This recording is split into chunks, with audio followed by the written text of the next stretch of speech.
I grew up in a very similar country, Ukraine now, and when I came here as a young person, I believed in the value as an American not to be afraid of my government. But I wanted to tell you, and I want to share with you and get your thoughts on that. Are you aware that a lot of Americans are now afraid of being prosecuted by your department? Are you aware about that? Are you aware of that? I'm just saying, are you aware or not?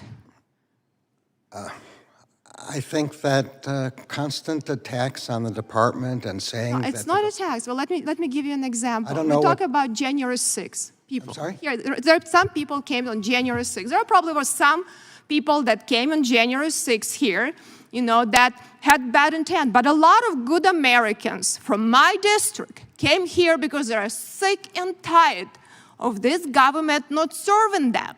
They came with strollers and the kids, and there was chaotic situation because the proper security wasn't provided. That's a question that was answered really why. Why we debated for 45 minutes on the floor and didn't stop the debate after the people broke into the Capitol. But these people came, they were throwing the smoke bombs into the crowd with strollers with kids. People were showed up, FBI agent to people's houses. You had in my district, in my town, FBI phone numbers all over the district. Please call that. People are truly afraid. I just want to make sure if you're not aware that you are. And this is a big problem when people are afraid of their own government. And I'll share some other things. We're talking about justice system. I don't question, you're probably not a bad person. I don't know you. But what I'll tell you, you're in charge of the department. And people right now feel, I look at Durham report and I call on the FISA violations of queries of millions of Americans, right? It's like KGB, but when I read Durham reports, we have this, you have a nice, playbook. First, let's have a special counsel, and then you don't have to answer any questions here. Then, let's extend slow walk investigation on Hillary Clinton, on Hunter. Everything is slow walked. We were very quick on Donald Trump, but you were very slow walked. Then, by the time, that investigation ended, statute of limitation expired, and all of your agents need to be tested for amnesia. No one recalls anything.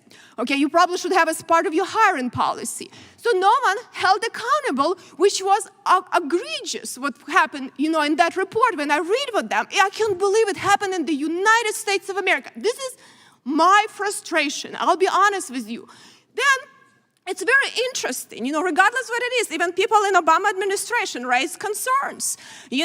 How can President's sons be serving on, corrupt Ukrainian oligarchs? Do you understand that it actually can undermine the one Ukrainian effort and policy? I think these concerns were raised. The Obama administration didn't do anything about it. These people are dying right now, and Americans don't trust this president. So I want to ask you one thing. I don't need answer because I know you're not going to, but I think you're probably a good American and you care. And a lot of these people are so afraid they cover up this stuff, I think, in your department because they're embarrassed that what we became as a country to say that what our Department of Justice became. That allows Russians to do propaganda in Chinese. It allows them to destabilize our country. That is danger to our republic. It is significant danger. And I have just one more question from you. I agree on corporate crimes and FISA stuff, even with Democrats, that we need to do a better job. One more question for you. Do you believe that, you talk about rights to vote, but do you believe that only U.S. citizens should be voting in this election and doing anything to make sure that only eligible people vote in elections? Yes and yes. Okay, I would like to see that, what you do. Thank you. Yield back.